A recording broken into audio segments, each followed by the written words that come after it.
All right. The mammogram question keeps coming up all the time. It's ridiculous. It's ridiculous.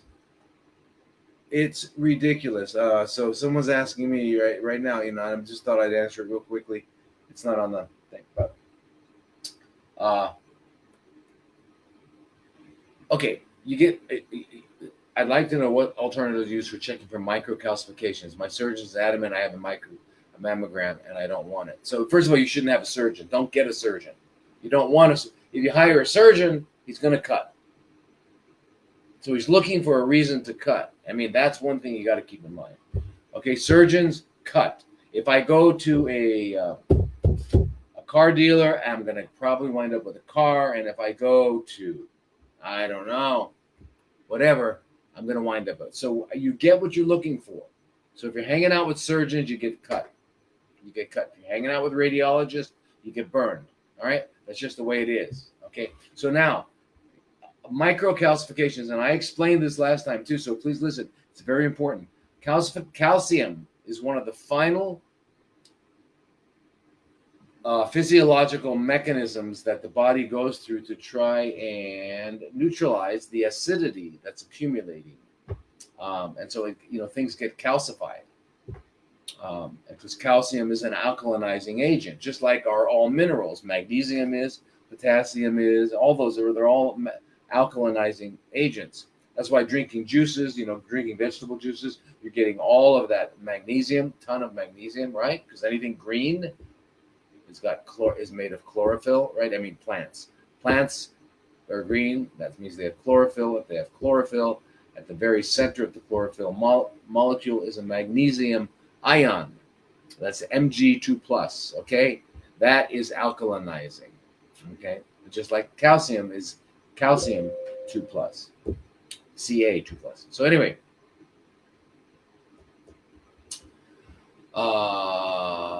so you're going to have that. So what we see when we do x-rays on people, like older people, that you can see that you can actually see there's little microcalcifications in their blood vessels.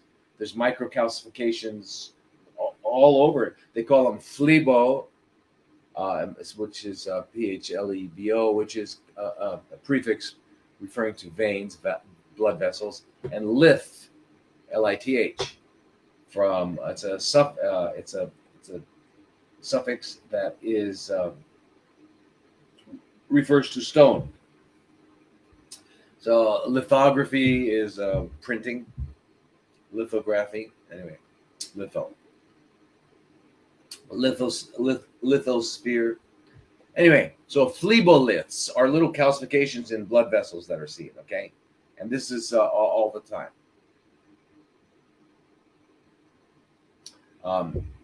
That we see those. Anyway,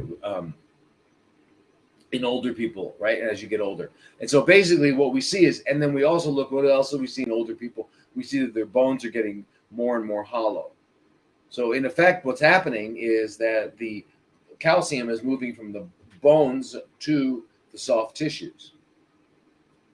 It's almost like metastatic calcium condition. So anyway, your surgeon is looking for that for what reason? Because even if he finds, if I'm telling you, if you did a mammogram, which is going to squash your breast and irradiate it, not what you need. So if you do that, and they squash the breast and they radiate and they find microcalcifications and all that. Now what they're going to do is always, because they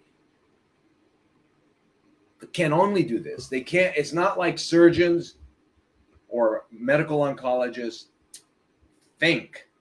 They don't think. They're not allowed to think. And when I mean think outside of the box. I mean don't follow directions.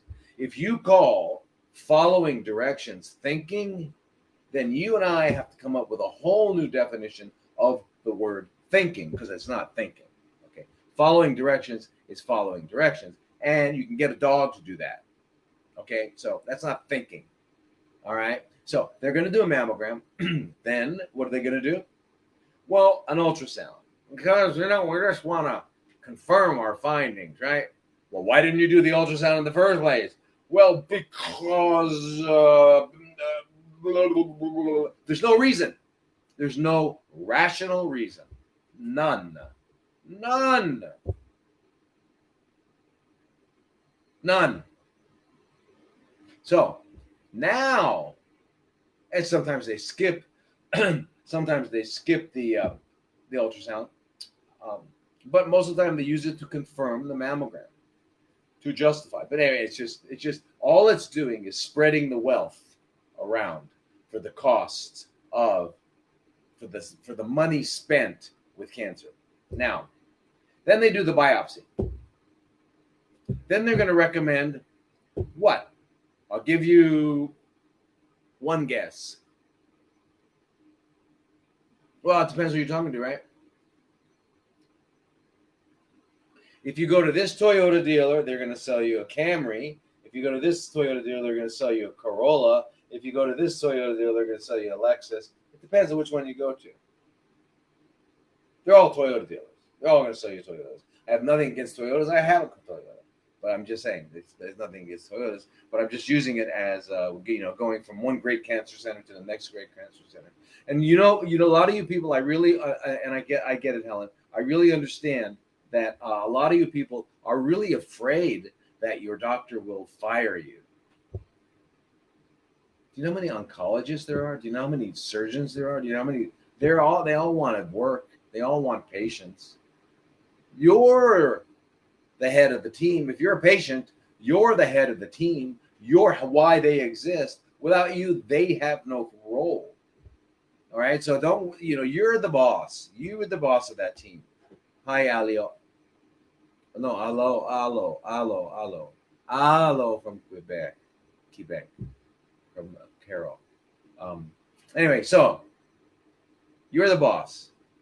Okay, so you're the boss. He doesn't need a microcalcification. Just tell him. What are you going to need mammogram? But why are you talking to a surgeon? Don't talk to surgeons. Don't talk to surgeons unless you're in trouble. If you're in trouble, I had a poor fellow with he had a mass in his belly and couldn't have bowel movements, and he was in excruciating pain. You got to go to the surgeon. You got to go. Well, if you have a little thing here or there, you don't have to go to surgeons. Okay, so please, and that's why we're all here. We're all here so I can remind you guys of what's going on, because you guys really all know this. You know mostly of what you're asking me.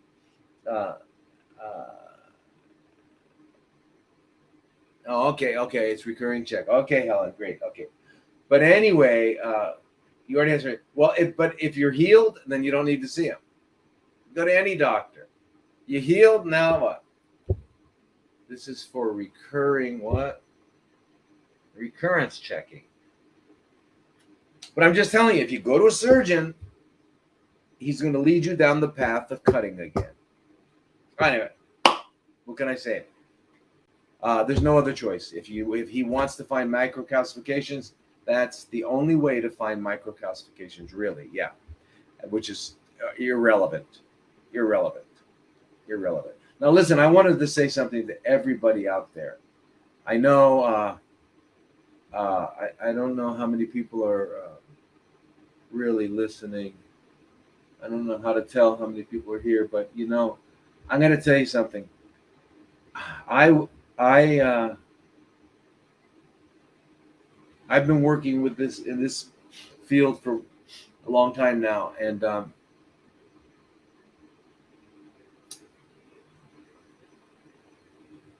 what you all go through, those of you who've gone through the system, you've been told you have cancer, what you all go through is no different than what the veterans of Vietnam War went through, and it's no different what the veterans of the Gulf War went through. I mean, you guys are heroes. You are all heroes. I can't believe it. I don't think I would have the courage, the strength that you all have. So I just want you all to know that I'm like, wow, you guys are amazing. Amazing what you go through. And the stories I hear every day continually blow my mind. What they do to people. What they do to people. What they do to people. And so listen, when you see me get angry, when you see me get pissed off at medical oncologists, surgical oncologists, radiation oncologists, any of those groups, and even other subspecialties and specialties, I have a reason. The reason is I've seen what they do. It's called mayhem. Look that word up. It's called mayhem. Mayhem and murder. No, not murder. Yes, murder. Not mayhem? Yes, mayhem. Look it up. What they do.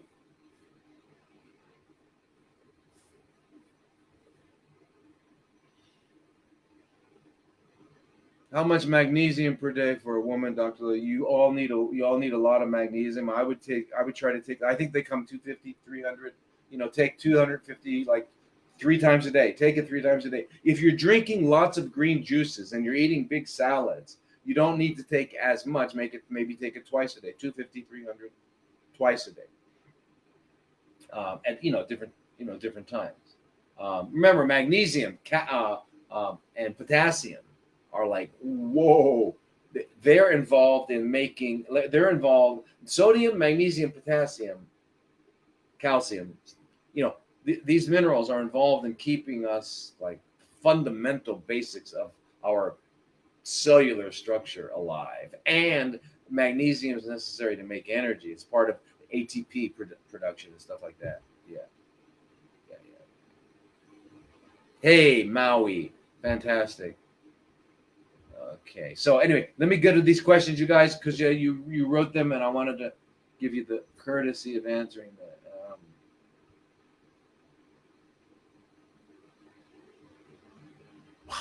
Husband's looking for an alternative for psoriatic arthritis.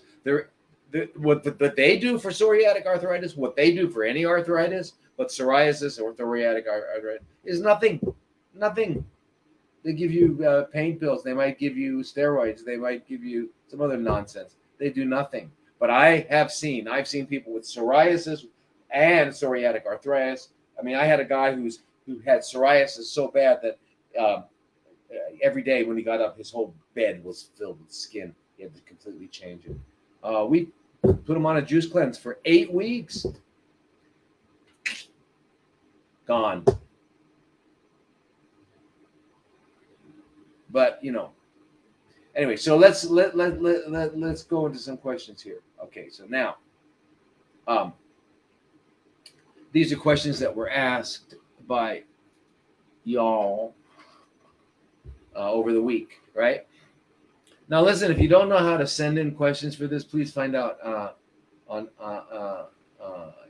Anyway, so here's a question. What is your opinion on EGFR and lung cancer? I was stage 4, healed myself with Chinese herbs. Fantastic. So my opinion, therefore, is forget all the drugs, go do the Chinese herbs, okay? I like that. That's beautiful, Jessica. Well, so anyway, you all know what EGFR is, right? Epidermal growth factor receptor. Epidermal growth factor receptor. Anyway, it's on most tissues. It's on most tissues. It's necessary for epidermal cells to grow, right? So epidermal cells are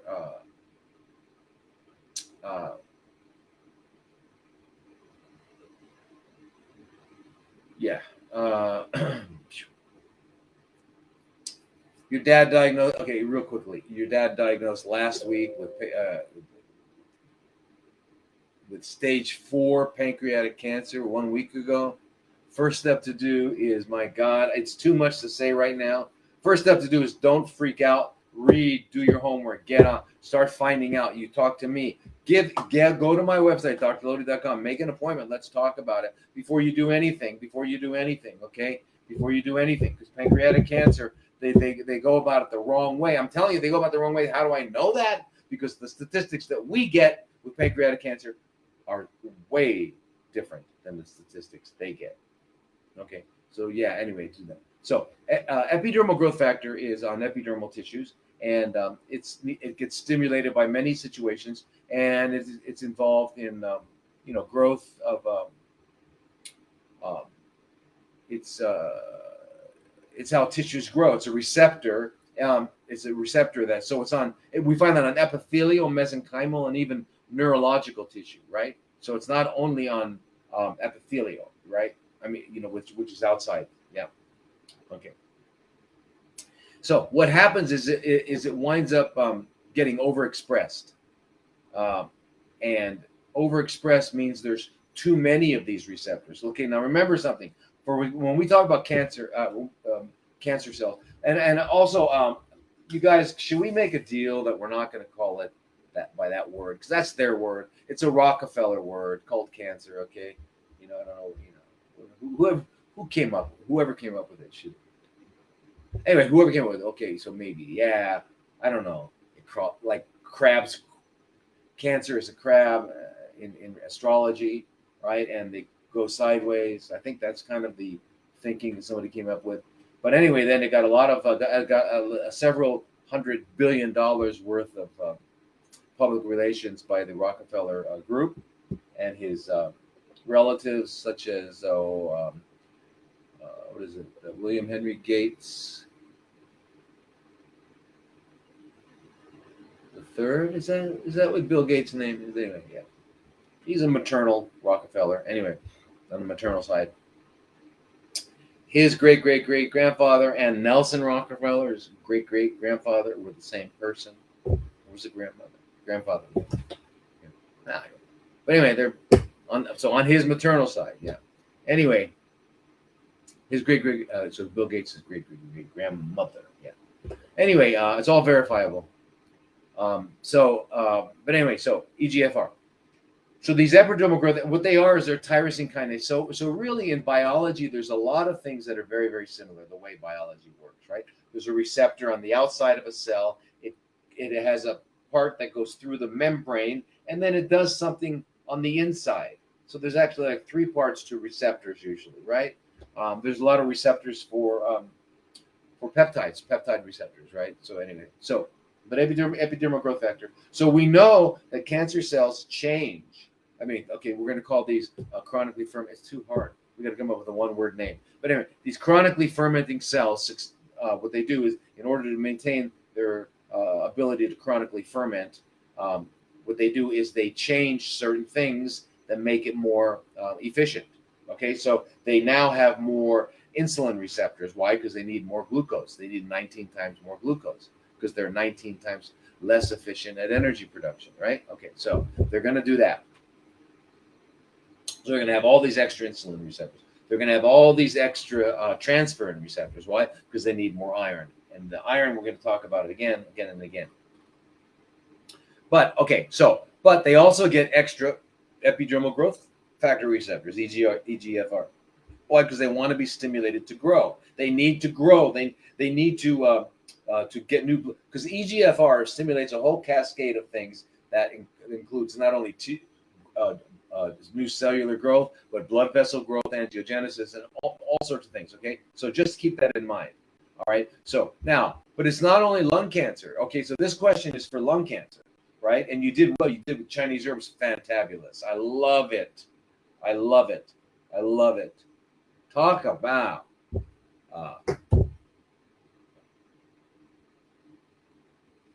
what do they call evidence-based medicine? Evidence-based medicine that they love to use. What about Chinese? Traditional Chinese made it 5,000 years of evidence. Okay. And the Rockefeller system's only been around since 1910, 1900. It got moving 1910. All right. So evidence-based. You don't need placebo-controlled, double-blinded, random studies. because you got 5,000 years of success. You got that with Ayurvedic as well, and you got it with indigenous North American medicine, indigenous African medicine, everyone, you know. Okay, so people have been helping each other for a long, long time. Okay, it's only been the last 100 years that we decided that we're going to start poisoning each other. All right. Yeah, granted, the allopaths have always been freaks, right? They're bloodletting. You all know that that's the way George Washington died. Yeah, he died because they they bled him a little bit too much. They did bloodletting. Anyway. Okay, so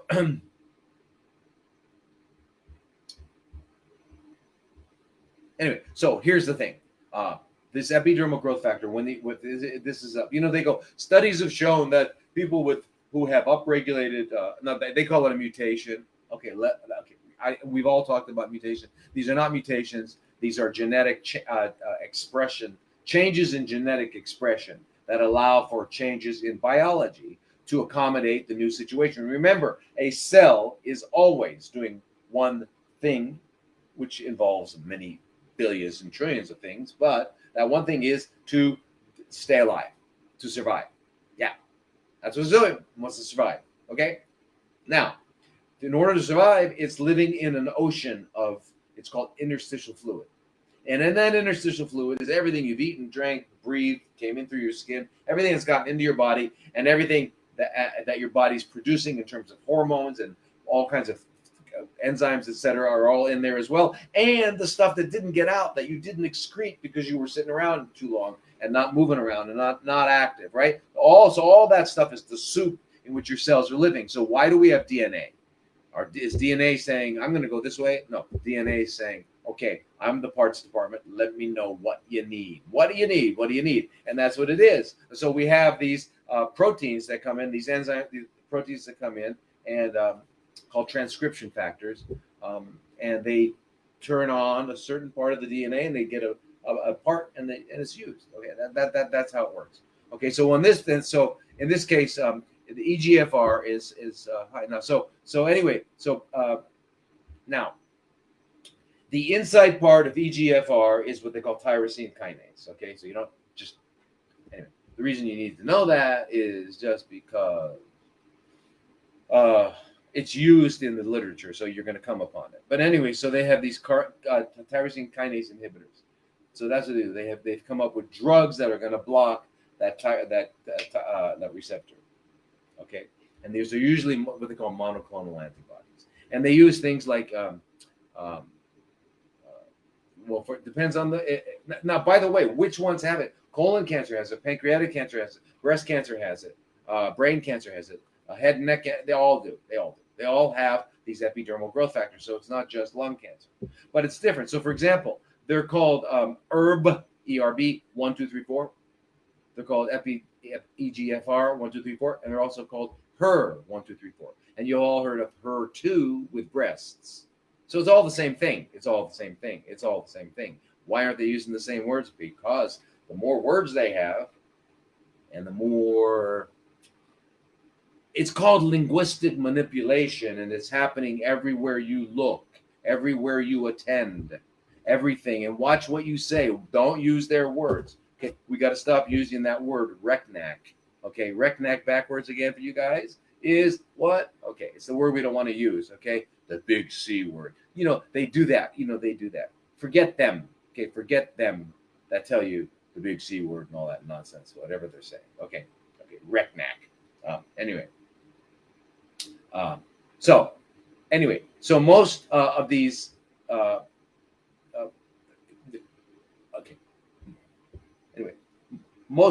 all cancers have these things that stimulate the growth. Okay, epidermal growth factor. Okay. They have different names for them, right? And so therefore they have, and the reason they have all these different names is not just for linguistic manipulation to make you think they're smart, so that they can use all these words, etc. It's so that they can actually have more products. Okay, so why aren't they using the same blockers on the that they use for the breast on the colon?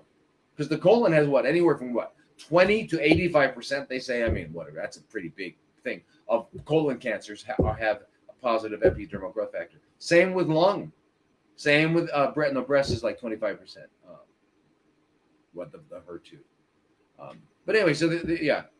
And then every different location from where it starts, every different location where the Recnac starts is got a drug for it. They've got to know all these drugs. So for the like your question here was about lung cancer. So they use gefitinib, which they also call Iressa, and then there's erlotinib, which is called Tarceva. Okay, so what did they find? Your question. What did they find? What have they found? They found that 60 to 90% of the people have some sort of response. And if you look at these responses, they really mean progression-free survival. For progression-free survival is considered a response. That means it stopped growing and you're still alive. That's all that means. I don't think that's,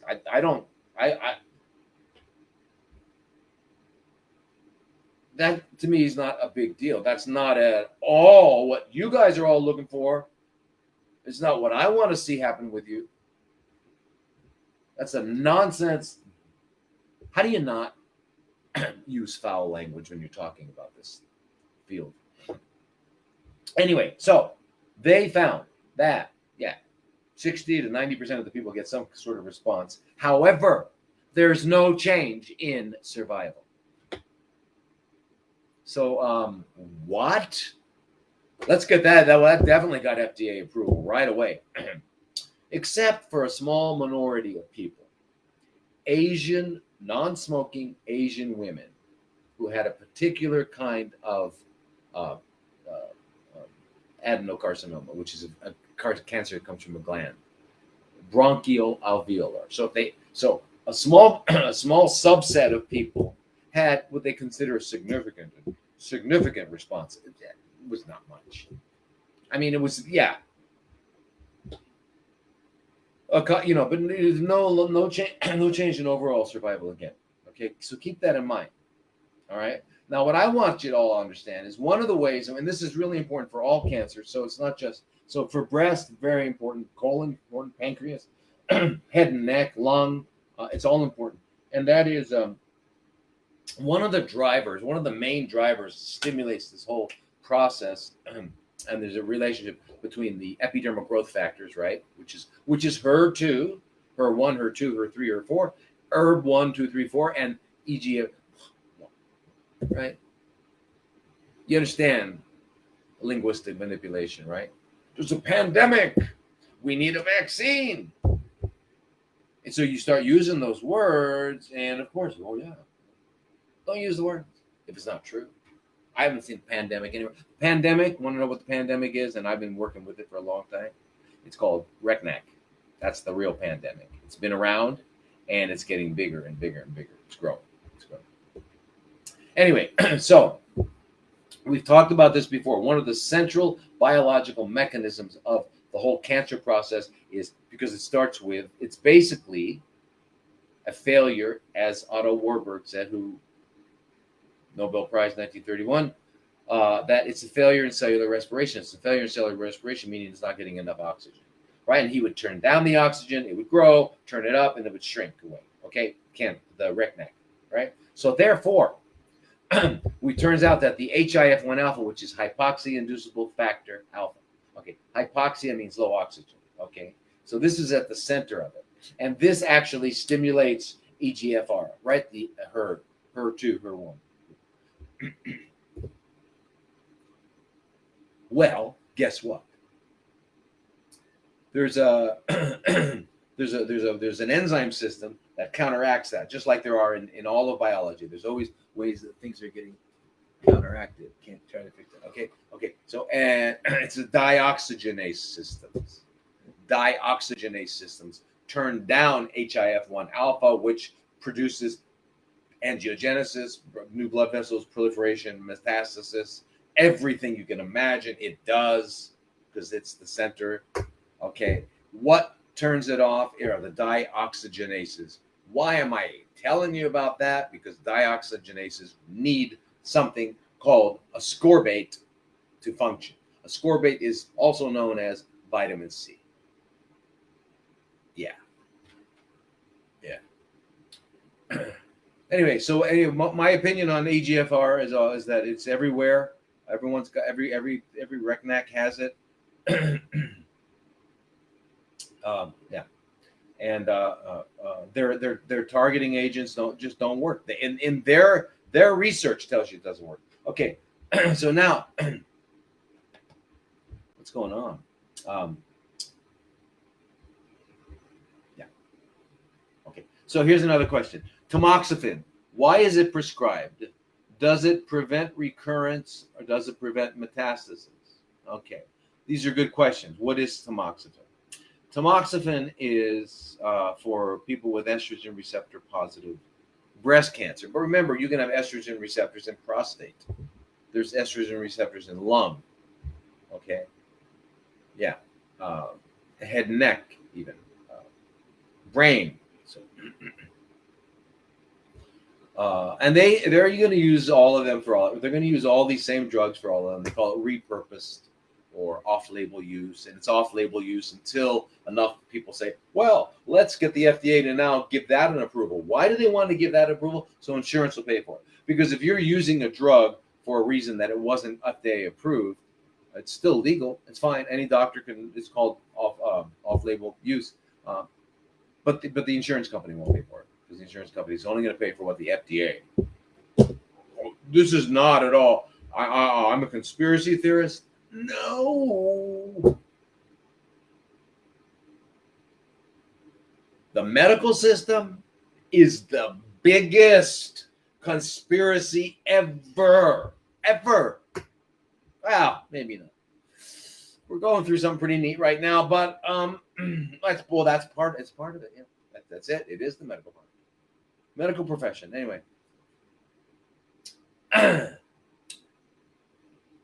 so tamoxifen, estrogen receptor positive, okay, breast cancer. They use the tamoxifen because it's what's called a selective estrogen receptor modifier. It basically binds to the estrogen receptor. Now the problem is not that strong. It binds, but not that strongly. Now, when we're talking about estrogen receptors, what are we talking about? Remember, it's not only breast. Okay, we're not only breast, but okay. So what else we? God,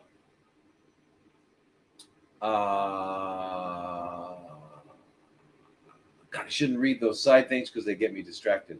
All right, so yeah, so. It's called so in biology the word agonist is something that when it binds to a receptor it stimulates it. An antagonist is something that when it binds to a receptor it turns it off, blocks it completely. Okay, so the tamoxifen has both antagonist and agonist effect on estrogen receptors. Now we're talking about estrogen receptor alpha. There are two kinds, alpha and beta. And it's the alpha one that makes things grow. And it's the beta one that makes things shrink and die and go away. So there's two of them. Just like there's the dioxygenase system for the HIF1 alpha, right? Everything in nature is able to be modulated or to be finessed, right? And then balanced.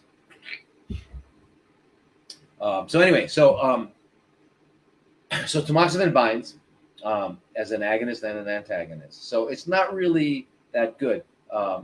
And so what happens is that what's the result is that it does not prevent metastasis.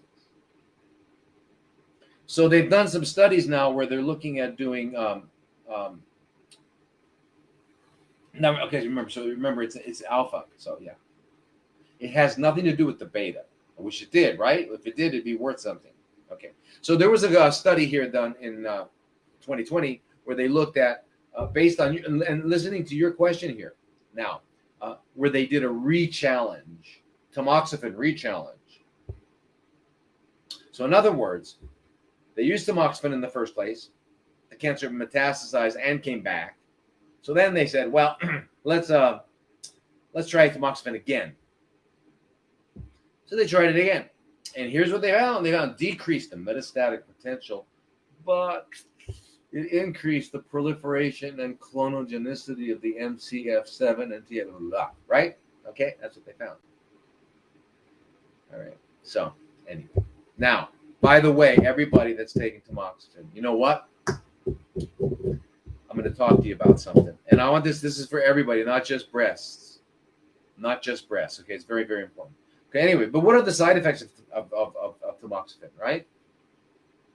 So we know that, oh, by the way, yeah, anyway, so the side effects are menopause, weight gain, irregular menstrual periods, usually loss of menstrual periods, leg swelling, nausea, vaginal discharge, erectile dysfunction, because men do get breast cancer as well, pulmonary embolism, that means a blood clot goes to your lung, blood clots, uterine cancer, and stroke. So they came up with Faslodex, so Faslodex, what it does, Faslodex, instead of blocking the estrogen receptor, it downregulates the production of estrogen receptors. Again, you're going to get problems. You're going to get problems.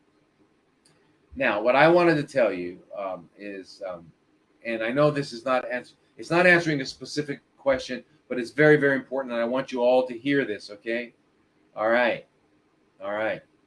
Iodine. I talk about iodine a lot. Now, I put everybody on iodine. I take iodine. Iodine is forgotten. It's the forgotten mineral. Okay, iodine. It's on the periodic table. You all know the periodic table, right? It starts with hydrogen. I don't know what it ends with, but and they're atoms. Hydrogen, helium, lithium, right? Carbon, oxygen, nitrogen, phosphorus, okay, magnesium, sodium. These are all atoms. Okay. Iodine is in a group called the halogens. Okay, and you got fluoride, chloride, bromide, and iodide.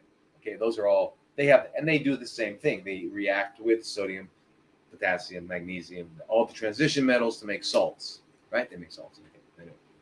So now iodine,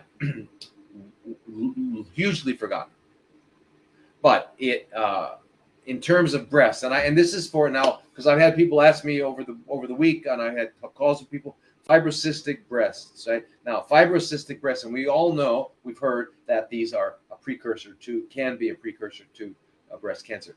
Anyway, fibrocystic breasts can get very tender, and so I think I talked to you a little bit about iodine in the past, but there was a guy named John Myers, was a doctor, MD, in the 40s, 30s and 40s, doing his research up to the 50s, and getting rid of 100% of the time, getting rid of fibrocystic breasts, which are painful breasts because they got little cysts and thick tubes. And it's just painful. It gets inflamed, very painful. She can't hug her anybody, her friend or her husband or her children, anything. So during the times that it's hurting really badly.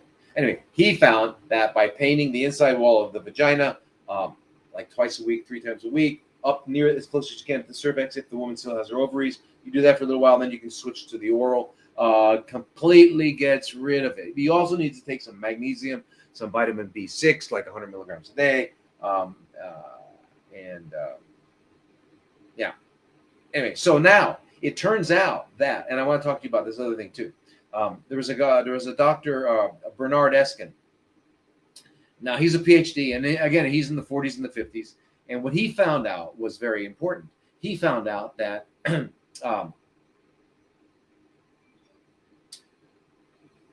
iodine actually accumulates in breast cancer cells and in lactating cells. Okay, that's a very, very important thing to keep in mind.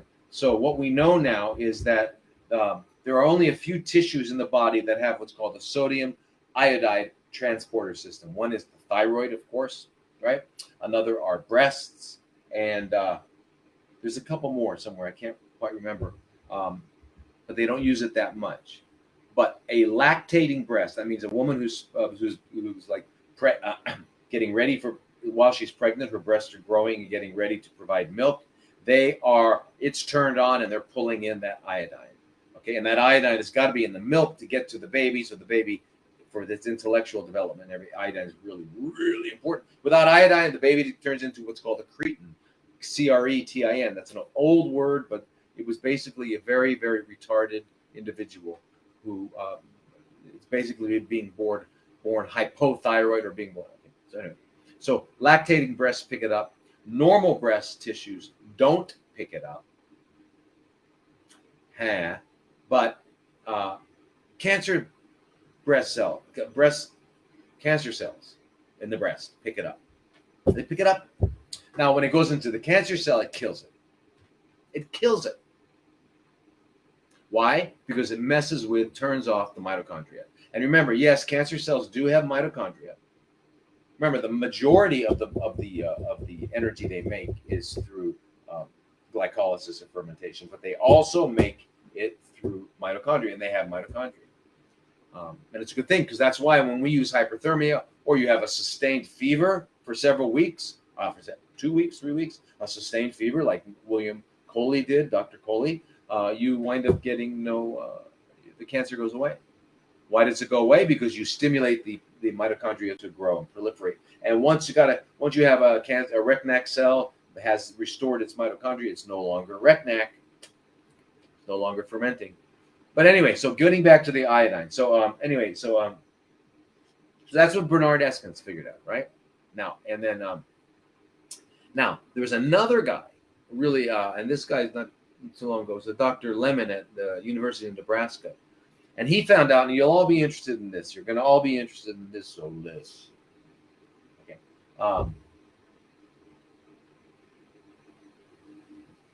There's 3 kinds of estrogens, as we know: estrone, estradiol, estriol. Okay. Well, estriol, which predominates during pregnancy, estriol is called an anti-cancer, whereas estrone and estradiol are called pro-cancer or moderate, right? The estrone is moderate. The estradiol is. But the estriol is off. Now, why? What's the difference? It has to do with receptors. Okay? So the estrone and estradiol have predominantly alpha estrogen receptor alpha agonist. The estriol lightly touches on, okay, so for tamoxifen question, lightly touches on the alpha, but puts very hard, very strong on the beta, estrogen receptor beta, which kills cancer.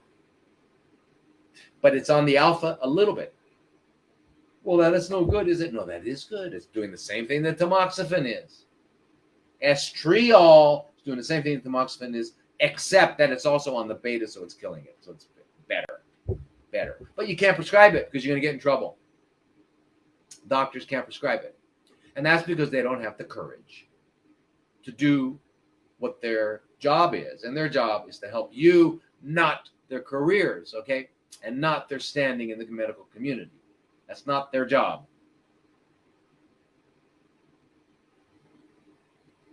Okay? The doctor's job is to help you.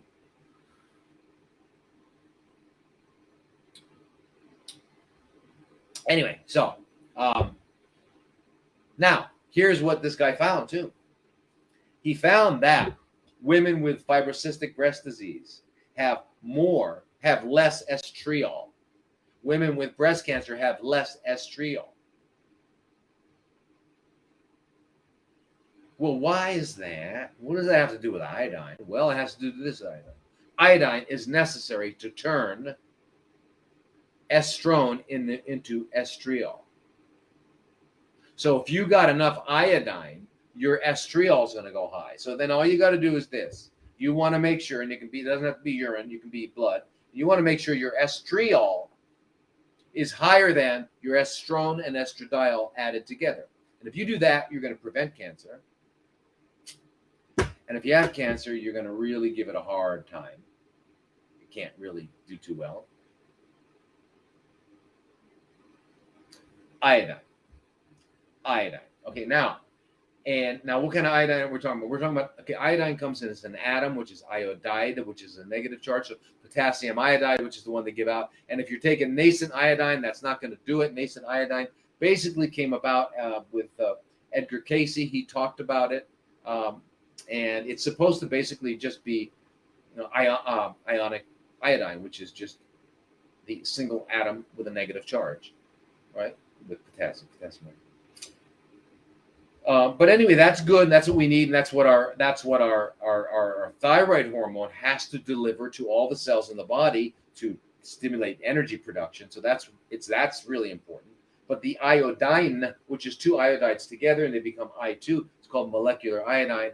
That's what's necessary for breasts. That's what breasts pick up. Okay. Now, one of the other things that has been found is that in addition, while the iodine's sitting out in the tissues, because remember, normal breast tissue will not pick up iodine. It's just going to sit there. It's going to sit there in the interstitial fluid, just sitting there waiting in the connective tissue. But what does it do?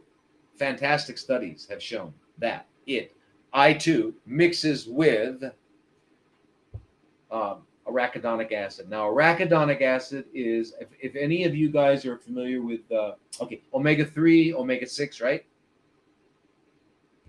We talk about omega-3 oils as being the anti-inflammatory, right? You want them. That's why the people that make big mistake and say you should have fish oil, no, because fish oils have some of the derivatives of omega-3, derivatives called EPO and eicosapentaenoic acid, EPA, and DHA, docosahexaenoic acid, right? DHA, EPA. Okay. You don't need large amounts of that. You need the omega-3, and then your body will make what you need out of it. But anyway, the omega-6s, the first derivative of omega-6s is arachidonic acid, because omega-6s stimulate or are behind inflammation. Oh, we don't want inflammation. We do want inflammation. We don't heal without inflammation. You can call acute inflammation healing. It's how you heal. It's where you bang your finger, it gets red hot, swollen, painful. That's how you heal. It's acute inflammation. Okay, it starts with arachidonic acid. Anyway, arachidonic acid is also in there with chronic inflammation.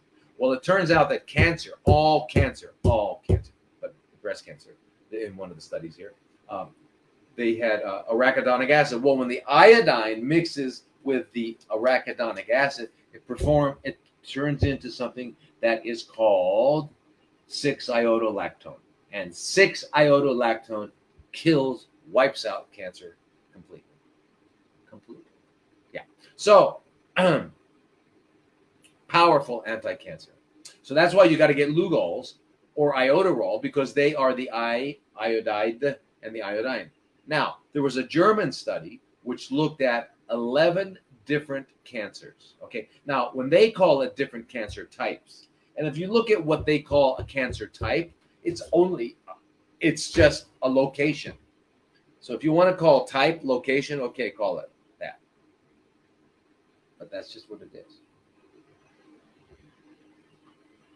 I gotta take off.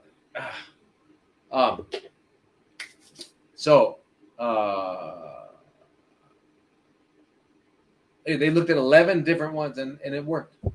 The same thing. They all have arachidonic acid. They have a lot of arachidonic because they're inflamed. Iodine mixes with them and produces 6-iodolactone, kills them. But I guess so Mexican studies have shown this. In India, Germany, studies like that. Yeah. So and there are different ways of doing it. It's like, for example, so how much iodine? 12.5 milligrams a day. Japanese get 13.8 milligrams per day in their diet. But what they were talking about is taking like just prophylactic. Put a drop on each breast of the Lugols, if you have the Lugols, or you could take it orally. So let's see.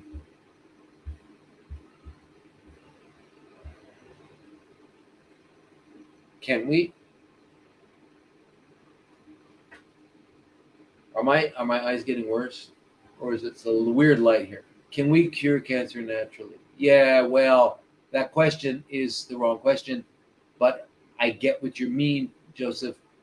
we don't want to cure something. I mean, curing means you got a disease, and we know that there's no such thing as a disease. We know that what cancer is it's just a chronically fermenting cell, and it's doing that as an adaptive strategy to stay alive because it's lost certain elements of its function, of its ability to function. Therefore, we just need to change it so that that cell has everything it needs and no longer will do that adaptive response. So it'll go away, it'll resolve. But you only cure diseases. The diseases are these mythological things that come into you and get and attack you. Okay, so yeah, but the answer is yeah, it can be resolved naturally, of course, because it is a natural process. It's a natural process. That's why everyone has these cells inside of them, because it's a natural process. It's something that happens to you while eating lunch, having dinner, flying an airplane. What if the patient can't go to you? Can you advise or help remotely? Yes. Go to drlodi.com and let's have and you can book a consultation. Mary? Wow. You know what it is? Ah, there we go. Okay, there. Okay, there we go. Okay. What is the alternative treatment you use for cancer patients? By May. This is May. Okay. Well, it's again, and I like to correct the word May.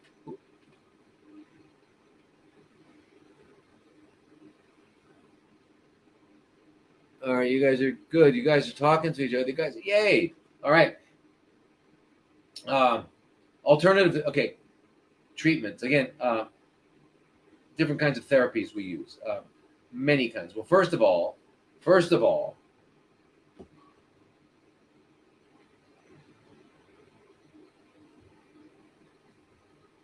wow.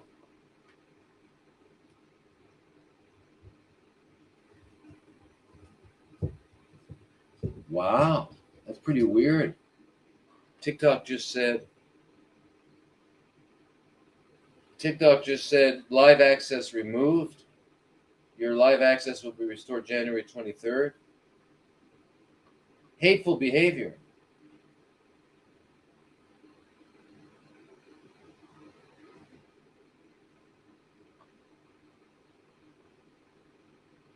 Whoa.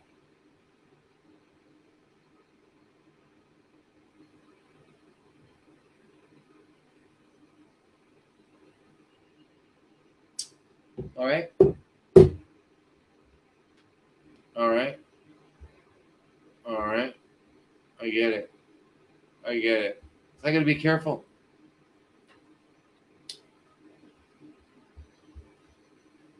Anyway, the alternative treatments that we use, therapies that we use, all kinds. So number one, we teach people how to stop making cancer. We change their internal biochemistry. Very important.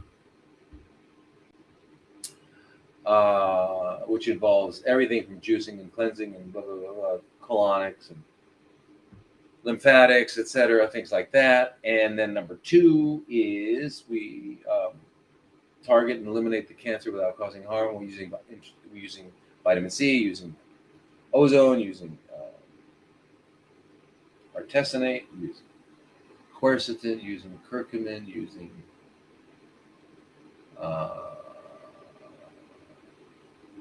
UBI, ultraviolet blood irradiation, many. And then the third thing we do is we stimulate the immune system with different things like IL-2, TA1, which is, and you all know about that. We've talked about that. So different kinds of ways to stimulate the immune system. So we do that all together. Stop making cancer, target, eliminate cancer without killing the healthy cells, and then so why does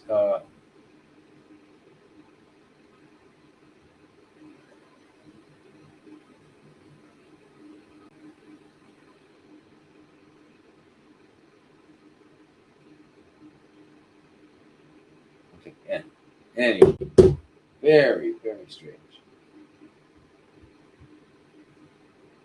Yeah.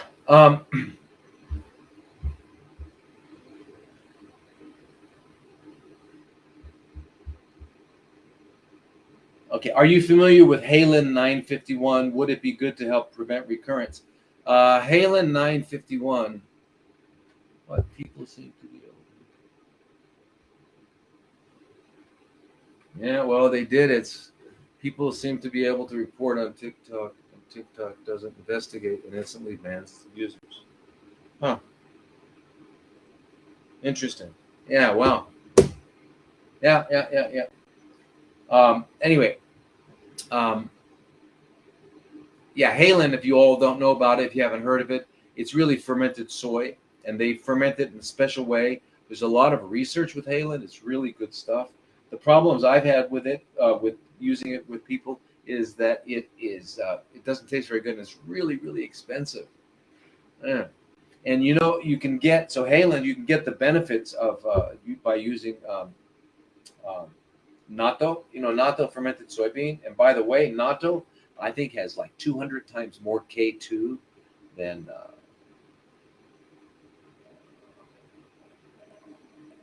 what do you call it? Than any other source. 215 as 15 times more than I forget, but it's like got the most K2 of any place, right? Vitamin K2, right?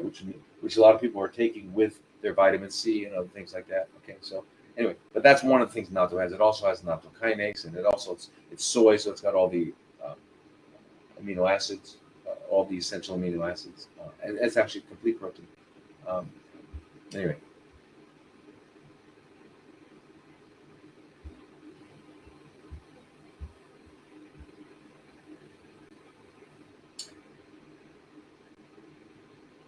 So I'm familiar with Haelan, and I would say if you can afford it and like to drink, that's sure. Drink, it's good. It's really good. It's fermented soy. It's very good for you. That question is coming up. Why does ovarian cancer have such a high rate of reoccurrence? This question is really interesting because they all do. They all have a high rate of recurrence. That's the sad part. And the sad part is because we're not doing it completely in the first place. So a complete way of dealing with cancer is to not only eliminate all the existing cancer cells, but to change your biology so you're no longer making cancer. So if you don't stop making cancer, it's going to come back. It's going to come back. And that is the foundation of what we do, what I do, is the foundation of stopping to make cancer.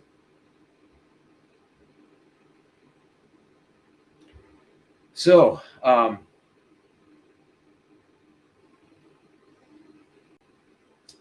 but they do because we still have cancer stem cells, and whatever kind of cancer we got initially, we still have the cancer stem cells. So even if we've changed our lifestyle completely, so we're no longer like biochemically making cancer, that's still, the problem still exists, that there are cancer stem cells. And like ivermectin gets rid of them, vitamin C gets rid of them, curcumin gets rid of them. There's a lot of ways of targeting actually cancer stem cells, which is very important to keep in mind, right? Now, so then I want to skip down to some of the other ones here, which I just got.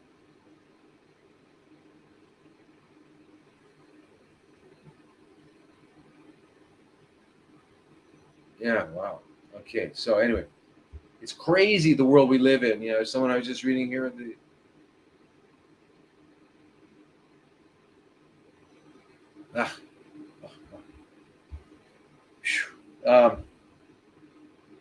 so here's a question.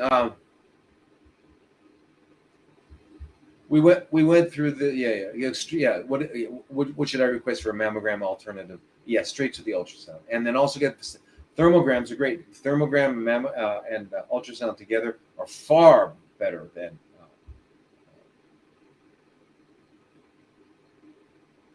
a mammogram.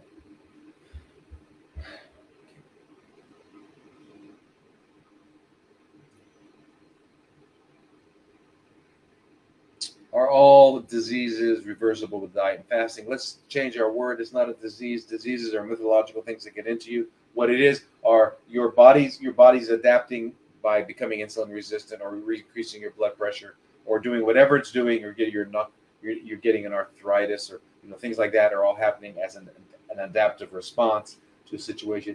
Can they all be changed with diet and fasting? That, yes, they can be, but again, it's going to require something very important, and that is that and we have to learn to do this.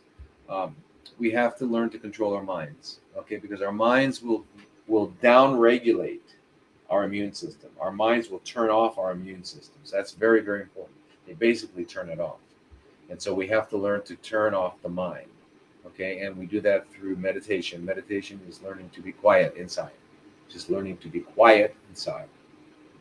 And the internal dialogue that we have is almost impossible to turn off.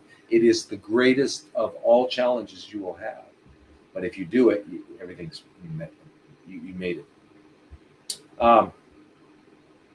So here's a question about tocotrienols or tocopherols in hormone-positive breast cancer. Okay. Well, as you know, vitamin E is, when they talk about tocopherol and tocotrienols, we're talking about vitamin E. And anyway, it turns out that the tocopherols, which are usually the one that was always used for many, many years in vitamin E supplements, doesn't do that much. I mean, it's got a lot of really important uses, yeah, absolutely, but not for cancer. It's not quite the same, especially for estrogen receptor. So, so the interesting thing about the tocotrienols is that they, like soy and like estradiol, have an affinity for the estrogen receptor beta. Except the tocotrienols don't go at all to the alpha. Let's go to the beta. Okay, so what do? They turn off cancer, they kill it. So now there's even studies doing tocotrienols with tamoxifen. I would say don't use tamoxifen.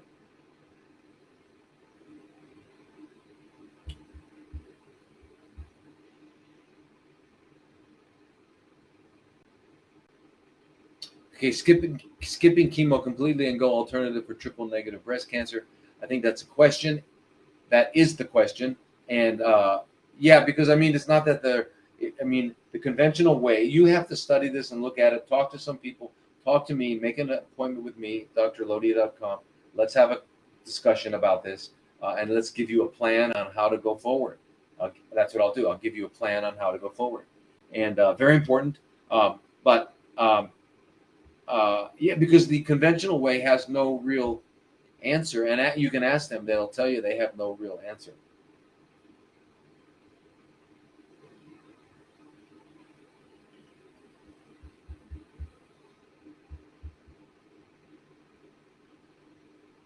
How do I increase my appetite? Cannabis, I think, is the best. I don't know. There's something called Megase. I don't think it ever really worked. But cannabis in the smoked form, and sativa in the smoked form, is the best to increase appetite. I mean, better than the eating it forms, swallowing it, better than the, eating the oil or anything like that. But that is the best. That will increase appetite. It's the best. It's the best of all. There's nothing else in medicine.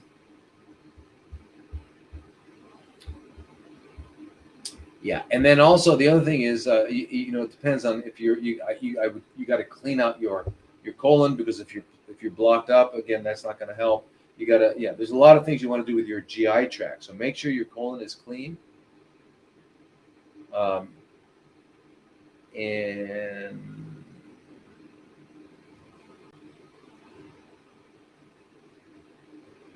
yeah, and the other thing is if you're having pain with eating and all that sort of thing. So we'd have to work on that. But if it's just a matter of having an appetite, cannabis smoking is the best. The best. Okay. Now, here, what do you think of the RGCC test? Sorry to say, but I think it's not worth much at all. It's looking at circulating tumor cells and making decisions. And we all know that in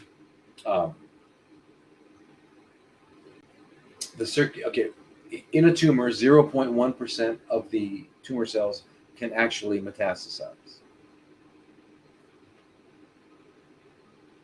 That means 99.9% cannot. So when you do a blood sample, you take a blood draw and you do a blood sample and you look at it, you've got 99.9% chance of grabbing the wrong cells that could not successfully metastasize, so they wouldn't be of concern anyway. So it doesn't matter what you test with them, they're irrelevant. So that's my answer to RGCC. Number one. Number two, the other thing is when they do some testing and they want to see if this works to eliminate the cancer, to kill the cancer, they use apoptosis or cancer death as the cell dies as the endpoint of the study. Whereas there are lots of things that are like I've seen RGCC say, I stopped using it in 2004, 3. I've seen it say that this cancer is not these cells are immune to vitamin C. Well, that's impossible. If you have the right dosage, it's impossible. Why? Because vitamin C produces peroxides because it combines with iron and stuff. Okay, it's not that it goes in and kills it. It mixes with and it produces hydrogen peroxide. And cancer cells don't have enough of an enzyme called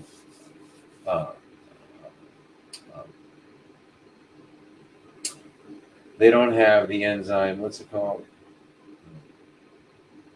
Anyway, I'm tired. So, but anyway, they don't have the right enzyme to modify that. So what happens is they die because of the peroxide. Whereas the rest of the cells, catalase is the name of the enzyme. So catalase actually that healthy cells do have turn it into water and oxygen. It's really good for them, right? Okay. So why do I think RGC? What do I think of the RGCC test? I think it's a waste of money. Yeah, and I stopped using it a long time ago. And also one of the reasons I stopped using it then was just because when I would use their recommendations, it was like a 50-50. It might help a little bit and might not. Usually not. So it wasn't really beneficial.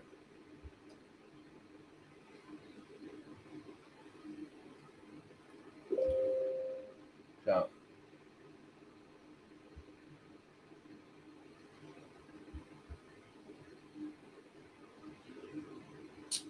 here's a good question. How does one repair the body after extreme radiation treatment? Well, extreme radiation treatment means that whatever you had, radiation is ionizing radiation, and it causes free radical production. So what you need to do is, of course, clean out, detoxify. I would do a juice cleanse. I would drink like 3 liters, 3 quarts a day of fresh green juice. Healthy, delicious. Make sure it's delicious green juice. Just drink it. Get your colon cleaned out. Get lots of sleep. Do exercise, sauna, sweat, all that sort of thing. But you need antioxidants. You need to neutralize those free radicals. So drinking all that stuff. I would also take vitamin C. I would also take vitamin C, and I would take the way I prescribe it. I prescribe it as 7 SIP 7 to 7. Real easy to remember. SSS. SIP 7 to 7. So what you do is you take 8, 10, 12 grams, whatever, depending how big you are. You put it in a quart of water like I do, and from 7 a.m. to 7 p.m., you just keep doing that. And you'll absorb it, because if you take in any more than about 100 milligrams or so, you won't absorb it and you'll lose it. Okay, so very important. So I'd be doing that. Plus, I'd be getting vitamin C IVs if you had a lot of that. And I'd be getting them at least 2-3 times a week. Okay, vitamin C, 25 grams, not high dose, because you're looking to undo the damage done by the radiation. So then it would be like 25 grams. Same with if you've had a lot of chemo. 25 grams over like 3 hours.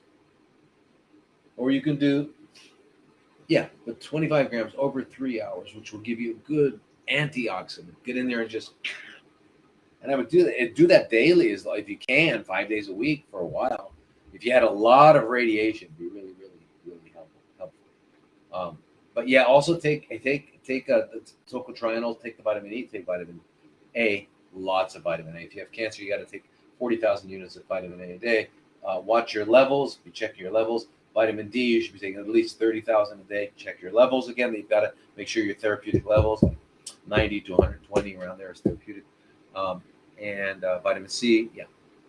And you need minerals: selenium, zinc, manganese, magnesium. Yeah. Now, have you spent time with Brian Clement and Hippocrates and Gabriel Cousins? Yeah, I know both of them. Yeah, Brian and I have known each other for a long time, friends. We've lectured together. We've been on the same venues, lectured together. So he's a great guy. And Gabriel Cousins, fantastic. I have the utmost respect for him. Brilliant guy. In fact, when I was moving from New York to Arizona, I was gonna go. If I didn't have kids, I would have gone there, and I wouldn't have opened up Oasis. I would have wound up going to Patagonia, where Gabriel Cousins was, and running a cancer program there. So it would have been, perhaps better, bigger, away from everything, which is why I came to Thailand. So I mean, that was really thing. But my kids, they didn't want to live in. I just moved them from New York to Arizona, so that was the problem. Otherwise, that's where I would have gone. Gabriel Cousins, one of the pioneers. He'd love it. He's a very brilliant man. Very.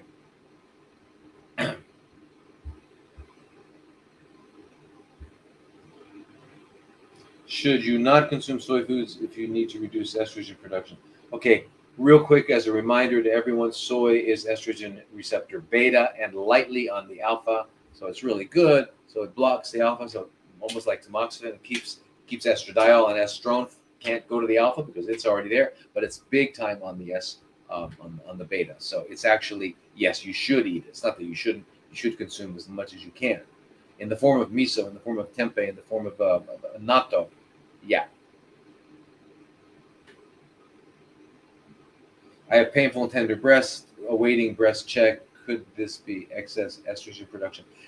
You could be estrogen dominant, absolutely, but you're probably, like we said before, your estrone and estradiol are higher than your estriol. You need to reverse that. So you need iodine, and someone who is a natural, who understands natural medicine and can work with you about getting your hormones balanced and all that sort of thing. Yeah. Now, we've got to get down to dosage for ivermectin and breast cancer. Well, doses for ivermectin and all of them, okay, there's different ways. You're going to use the anti-parasitics, first of all, to get rid of parasites that we all have. You're not going to be able to diagnose them, usually means you're not going to be able to find them and see them and say, aha, there it is. You're not going to be able to do that because we don't find them alive in the stool very often, or dead in the stool very often, because they go deep inside of organs and they're in there. So you've got to use high doses of anti-parasitic drugs to get deep in. Now, I know somebody was commenting and had very good comments about using clove and all these different ones, and they are good. Some get the eggs, some get the larva, some get the mature ones. They're very good. You can use those. They just take a long time, and they really, a lot of times, don't do it in time if you have cancer. So you got to move quickly, and you want to get things done quickly. So we usually use different kinds of protocols, but one of the protocols that we've used is ivermectin 12 milligrams 3 times a day with the mebendazole 100 milligrams twice a day, or and praziquantel 600 milligrams 3 times a day, and pyrantel pamoate 725 milligrams 3 times a day. And you can have it like 3 weeks on and then 1 week off. That's a big punch. And then 1 week off, use antifungals, right? Use antifungals like fluconazole and itraconazole, and nystatin, things like that. Yeah, you can use them, right, in those kinds of dosages.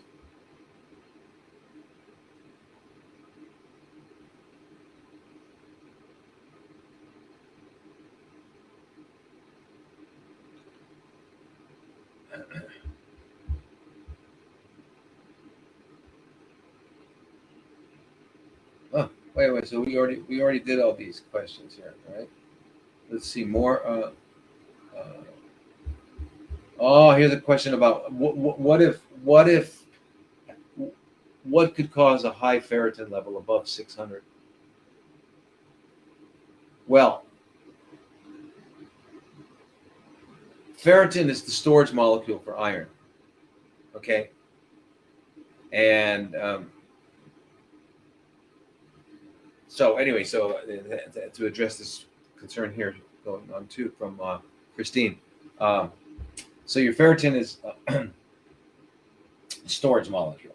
Now, we look at the ferritin to iron ratio in cancer. We don't want it to be 5. If it gets to 5 to 1, we've got some active cancer going on. We want the ferritin to iron ratio to be 2 to 1, 1 to 1. Don't go above, when you start getting 3 to 1, 4 to 1, 5 to 1 for sure. But anyway, so ferritin can go up. Ferritin is also one of the acute phase reactants, just like CRP, C-reactive protein, is an acute phase. In other words, acute inflammation is going to cause that to go up. It's going to cause ferritin to go up. It's going to cause fibrinogen to go up. There's a lot of different things that are called acute phase reactants, right? Positive phase reactants. So ferritin can go up in acute inflammation as well. But if it stays up, you're talking about if it stays up, right? Now, but the most, when they looked, they've done different studies and looked at it, really, really high ferritin levels. We're talking over 1,000, over 2,000, over 3,000. Are usually cancer is number one. Number two is iron storage problems. So there is something. There's a condition where someone doesn't have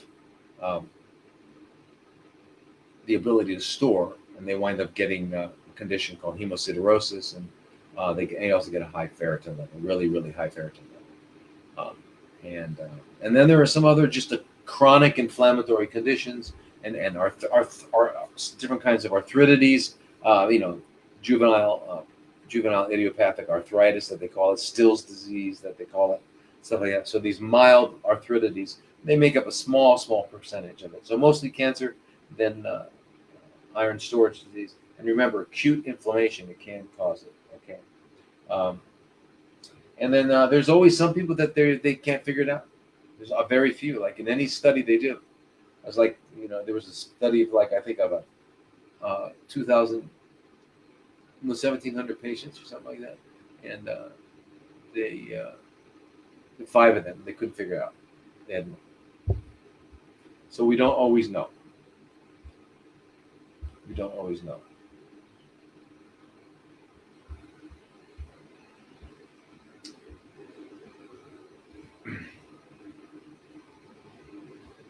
Also, if your ferritin is low, that your iron is low, then just eat iron. Just eat, lots of plants like spinach and stuff like that, and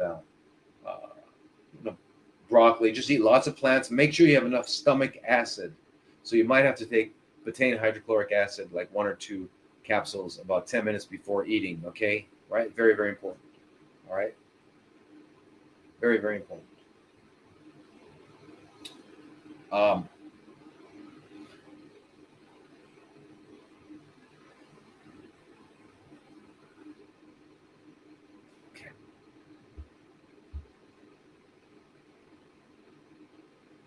Wait, so if you are in menopause, is it okay to be on estradiol patch as long as we're taking iodine?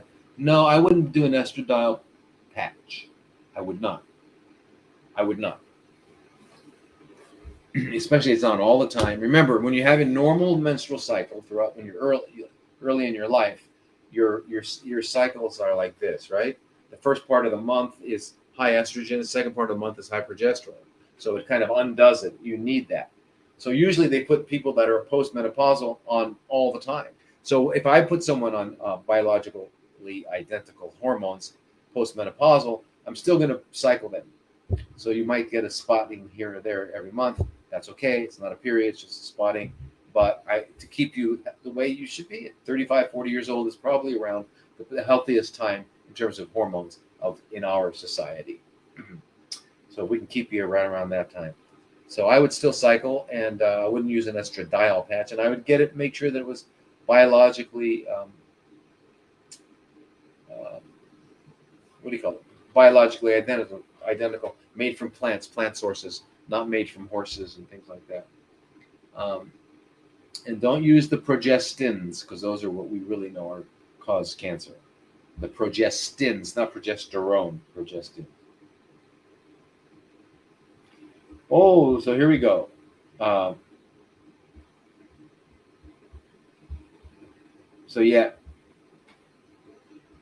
16 months on and off with different parasite detoxes. I'm still passing them. Yeah. Well, I would just say, if you want, it's up to you, but you can get a few of the 2 or 3 or 4 of them and just get rid of them. Do it in a short time. Get them detox from the medications and just get rid of them. Yeah. You could do that.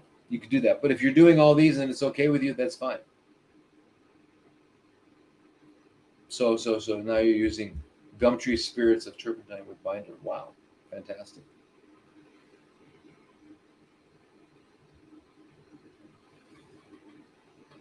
Okay, what is the dosage for pembendazole? And by the way, I remember one of you asked me, brought my attention to pembendazole, and I really haven't looked at it yet. So I'm going to look at it and I've heard other people say that too. So I will get back to you. But the usual dosage, 222 milligrams. They say once a day. I say 2 to 3 times a day. But depends. Yeah. And you could do it. You do it for 3 weeks or something like that, or you just do once a day for, I guess, continuously. I think that's what Joe Tippins did, right? Was once a day for a long time, I think.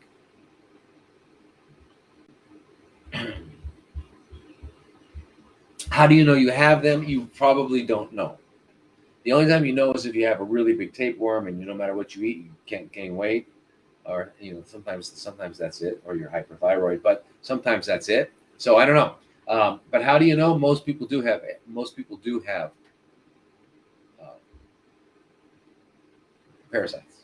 Most people do. In fact, I think the CDC estimates that up to 80% of Americans have it. So, yeah.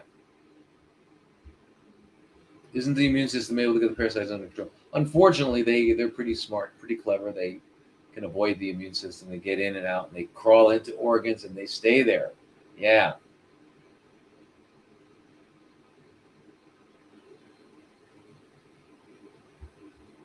Doesn't taking all that make you sick? Not really.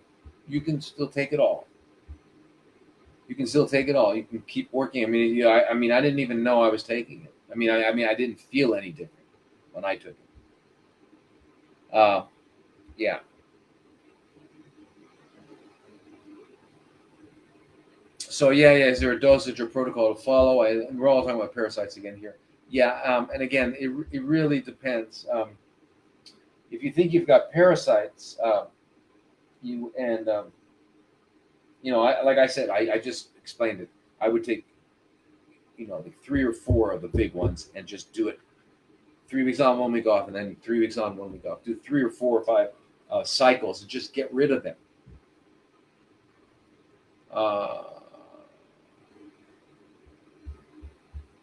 I have invasive candida. Is this due to parasites?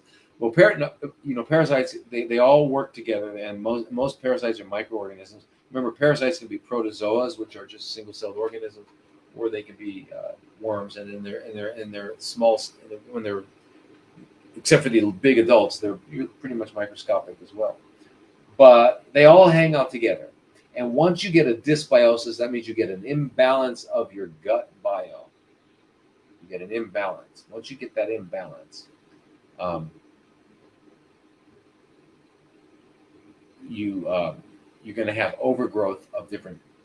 It can be a bacteria that causes problem, or you can get overgrowth of candida. So basically, this is due to the invasive. It's calling invasive candida. Just means that rather than the normal 10%, which is what a healthy person has, is 10% yeast and fungus, it goes up to 15, 20%. And if you got that, that's really a problem. And it's just because you need to get back your healthy ones, and they'll police it. They'll take care of it. You got to take probiotics like 3-4 times a day and eat really healthy food.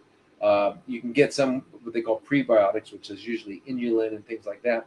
But basically, it's cellulose and it's fiber. It's soluble fiber and insoluble fiber. That's what the bacteria love to eat, because they take this fiber and they turn it into short chain fatty acids. In other words, they can break it up. They have the enzymes to break it up that we can't. For us, it's undigestible, so it's called fiber. For them, it's food. They eat it, right? So that's their food. So if you're putting in probiotics, but you're not putting in the food for them, they won't be able to stay alive. They won't be able to colonize. Okay, so that's what happens.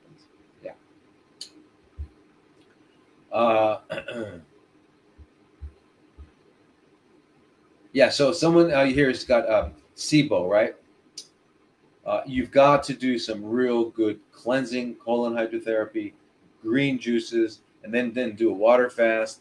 Then when you come off of it, you can use things like glutamine, and also there's an Akkermansia. There's a bacteria that you can get, and you got to look that up. You got to make sure that you're getting that, because that will help you heal your gut lining. Because what's happened is your gut lining has been disturbed. So you want that to be repaired, and it will get repaired during a fast. It gets repaired during a fast, and also there are bacteria that help repair it, right? And so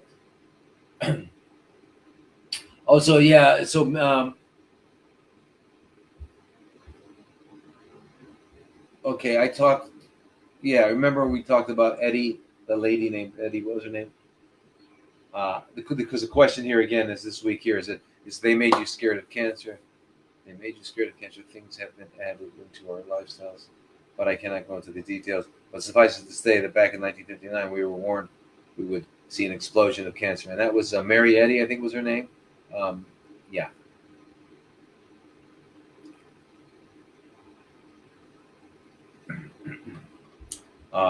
But anyway, so no, what I was talking about was there was SV40 was found to be contaminating the polio vaccines, and that's when she said you're going to see. So SV40, simian virus number 40, which grows in because they grow the polio vaccine in monkey kidney cells. So yeah, and she knew it, and that's what happened. There was an explosion over the next 40, 50, 60 years, 70 years. So it was because of that. What I was referring to was that. You can go look her up, and you'll see. Maybe you can find her speech where she actually gave the talk about it.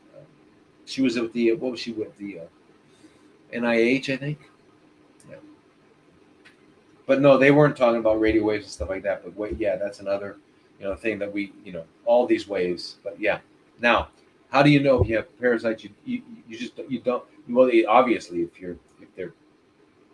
if you see like pinworms in your stools, you'll know, because that's the one that's usually seen, or something else comes out. Otherwise, you just don't know. But you have to assume you do, because most people do.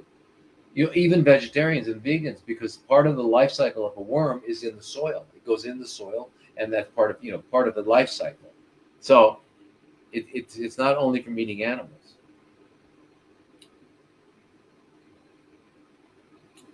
Best way to detox from a vaccine is there's only one way to detox. I mean, there's only one, cleansing, all the same detoxing. Depends on what vaccine you're talking about. So, if you're talking about detoxing from the spike protein, that's one thing if you were exposed to the spike protein. But if you were exposed to the actual mRNA that's going to produce the spike protein, it'll just keep coming back. There's no way to detox it, because you're now making it. That's the problem.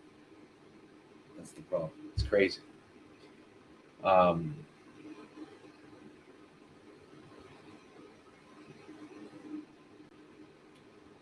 right, you guys.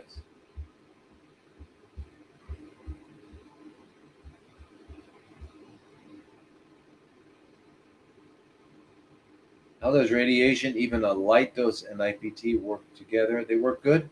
I mean, yeah. And a light dose radiation, which is even enhanced with hyperthermia, doing hyperthermia first, then the radiation. kind of like lets you get a lot better effect of it. You can use really small doses of and I think they were doing that at UCLA. I remember that when I was in Arizona, using hyperthermia, and then right after doing the radiotherapy at very low doses, and then the IPT, same thing. Yeah. So, all those things you can do. But again, remember, these are all of these ways and immunotherapy protocols, that I recommend. So remember, all of these ways are ways of killing the cancer. But remember, there's two other parts to it. Number one is stop making cancer, changing your biochemistry. And the other one is waking up your immune system with us. So they work really good. So if you were to use the IL-2, the TA1, getting lots of sleep, getting your colon clean, all the other things that stimulate the immune system, and turning off the mind, learning to turn off the mind, works really, really, really good. So anyway, you guys, a lot of good questions, and we've got so many more. I can't.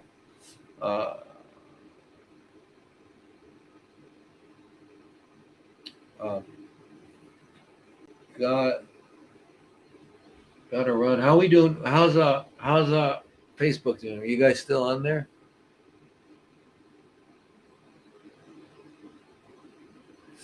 Yeah. I'm glad you listened to your gut too. That's very perfect. That's beautiful.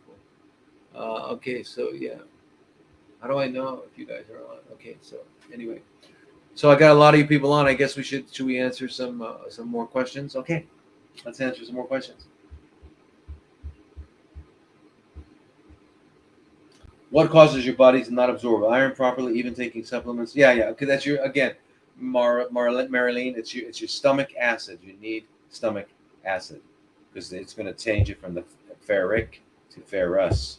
Okay, and that happens in an acidic environment. So take betaine hydrochloric acid 2 capsules before 10 minutes before eating, 15 minutes before eating, and then when you eat, and you got all the plants that have all the iron in it, they'll get absorbed.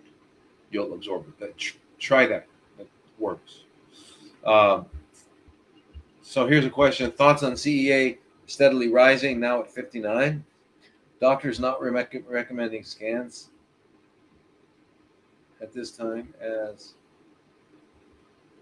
and I can't see all that. Not recommending scans, not to put undue stress on the body during the critical phase of treatment. But pleased with how the body is responding through acupuncture meridian testing. Have recently concluded the second phase of a 180-day intense detoxification protocol, including antifungals and antiparasitic medications, homeopathics, and removal of several broken and cracked teeth.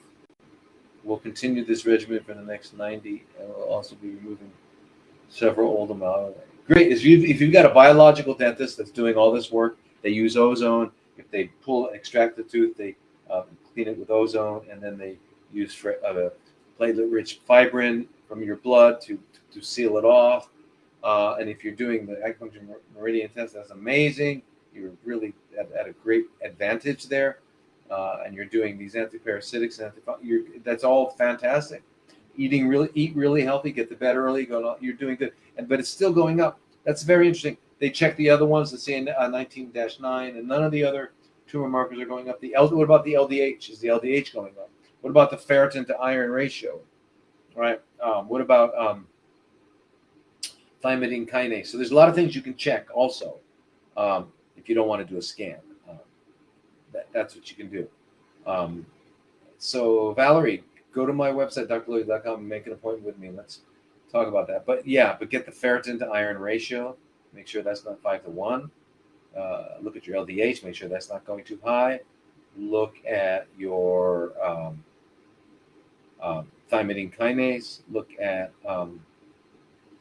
some of the other ones, CA19-9, CA125. Just look at a few of them. And look at your neutrophil to lymphocyte ratio. Make sure it's not too high.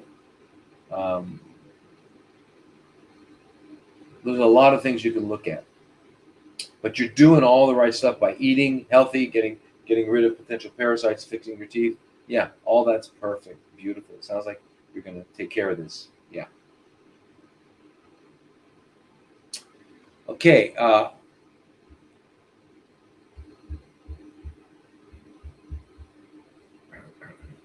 what would be?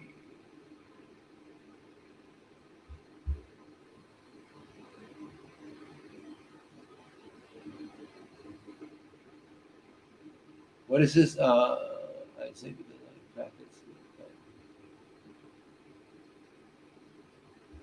what are you talking about? What is this? Facebook topic: how to get rid of cancer. Thank you for this, but can you please some detail of dosage for each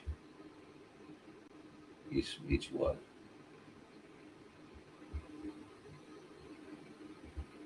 Each, and whether to take each of the 5 or 6 different types of tablets simultaneously or sequentially. Oh, okay, yeah.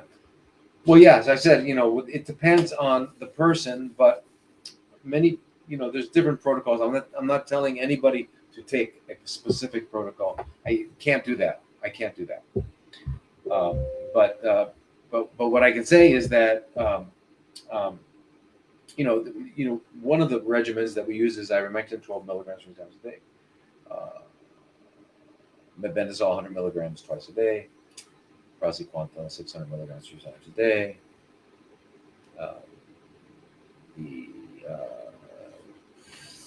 Pyrantel Palmawade, 725 3 times a day. And then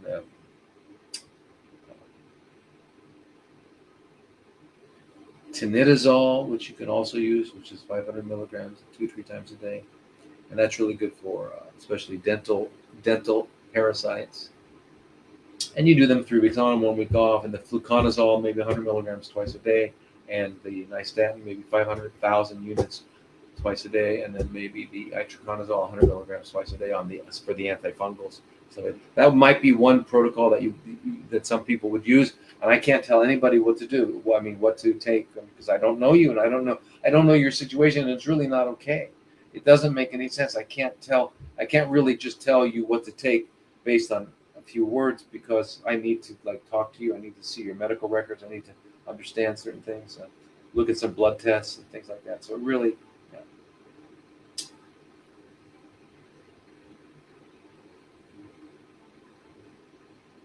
Turpentine is great, Elizabeth. Yes. I don't know how good it is with parasites. I think we really need to use the parasite, but I think it's very, very, very, it's excellent. It's helpful. I can prescribe, but you're saying, Marcia is asking me, if you can't prescribe, can you recommend a doctor? Thank you. Well, if you're my patient and if I do a consultation with you, and so what they tell me is if I do a virtual physical exam, which is kind of strange, a weird thing, but virtual physical exam, then I can prescribe, because now telemedicine is allowing these things. So I can do that. And then again, you run into state by state. So for example, I'm licensed in Arizona and New York, so no other state, so I can't really prescribe. However, sometimes other states honor a prescription from another state. So those are the problems. So really, Marcia, what you need to be looking for is in your state. We'd have to find someone. It's just this problem, this legal problem.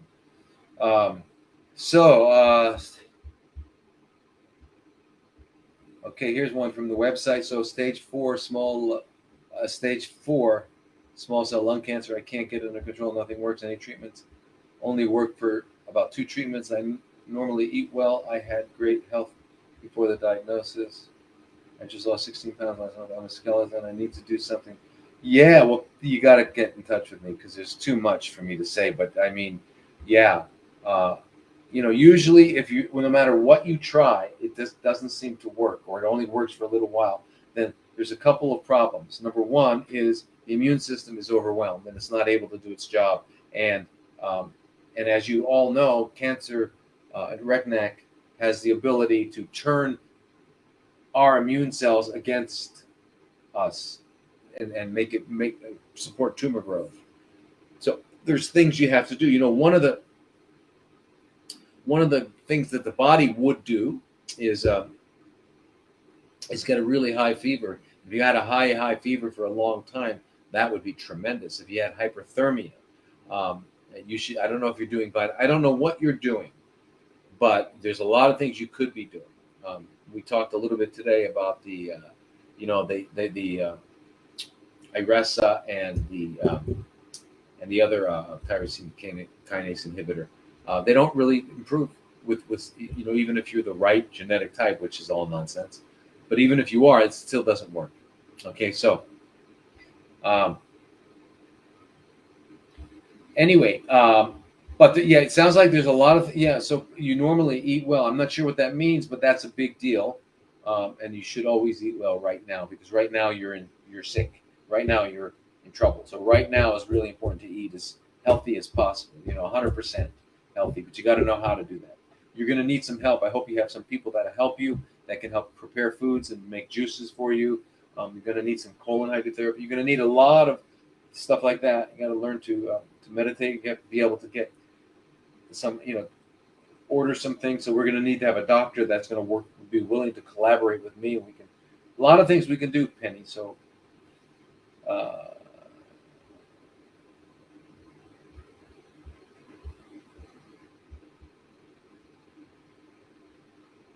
okay, my mom is 64 years old. 8 years ago, she had a very heavy black mold poisoning that was inside the AC of our apartment. She almost died. Even though there was some level of recovery and moved out, she is still very weak, low energy. She feels like vomiting often, very thin. What's your opinion? What can be done to help her feel better? She eats a raw vegan diet. She is refusing to go to doctors or take synthetic drugs. Only thing she is taking is a table of colloidal silver every morning. Well, she needs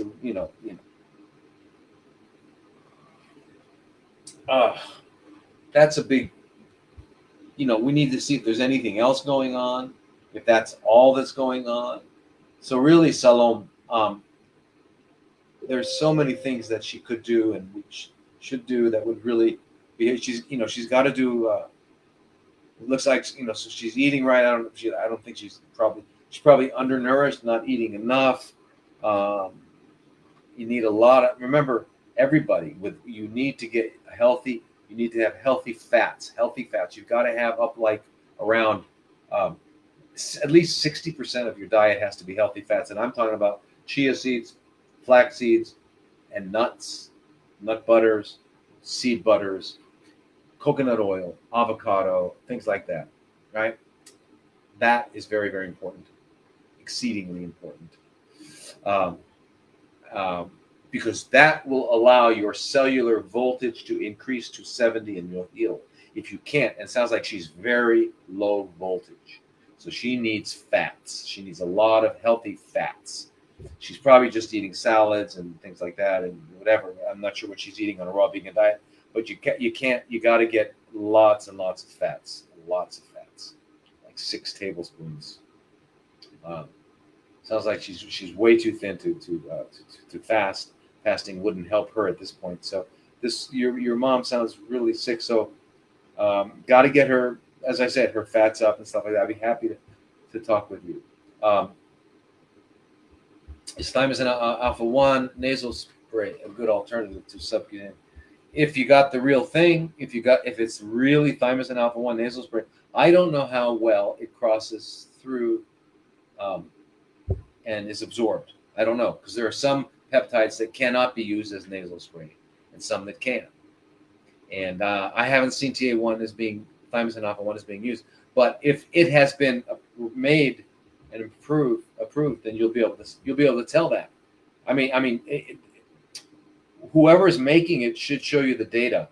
Whoever is producing the Thymosin alpha 1 nasal spray for you should be able to show you the data of their why they decided to do it, because they have to have at some point been able to discover that the nasal spray allowed them to get the same effect as the subcutaneous injections.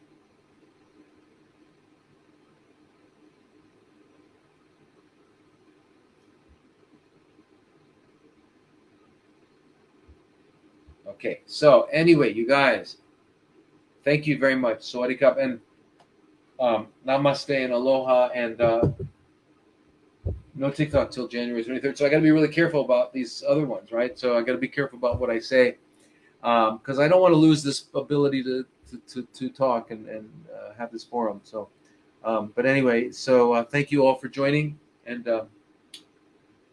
have a fantastic week.